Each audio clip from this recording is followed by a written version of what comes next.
ان شاء الله في نهايه الدوره زي ما الكابتن عبد الحميد شفنا عامل كاسات باسماء الرموز الرياضيه، برضو في تكريم للرموز التحكيميه في مصر اللي هي المصري والحكام اللي اثرت التحكيم العربي والمصري، وكان لها باع طويل في التحكيم، على راسهم كابتن محمود عثمان ابو الحكام، وان شاء الله يكون يتولى استلام الجائزه بتاعته نجله الحكم الدولي والمعروف سمير عثمان.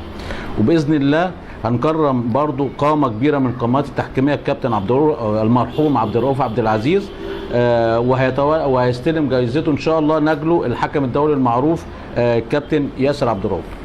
برضو ان شاء الله هنكرم المونديال العالمي الكابتن جمال الغندور، وده طبعا اللي حكم يعتبر تاريخ التحكيم العربي والمصري والافريقي. ده ان شاء الله الكابتن جمال هيكون معانا وهيكون ليه تكريم خاص باذن الله. برضه هيكون معانا الحكم الدولي السابق الكابتن رضا البلتاجي، عضو مجلس النواب سابقا وراجل يعني غني عن التعريف، ان شاء الله يكون معانا برضه موجود باذن الله.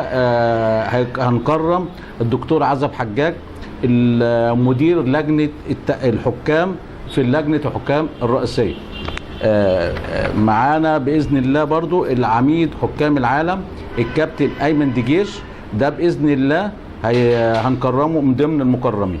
وباذن الله برضو هنكرم الكابتن ناجد دمنهوري سكرتير لجنه حكام القاهره وسكرتير لجنه الحكام الرئيسيه. وباذن الله برضو زي ما هنستعين بيه كمحاضر هنكرمه كشيخ للحكام، وهو اللي طلع لنا اجيال، وهو اللي كان بيختار لنا اجيال من اللاعبين يخليها تأدي في التحكيم ولها افضال كبيره جدا على كل حكام مصر.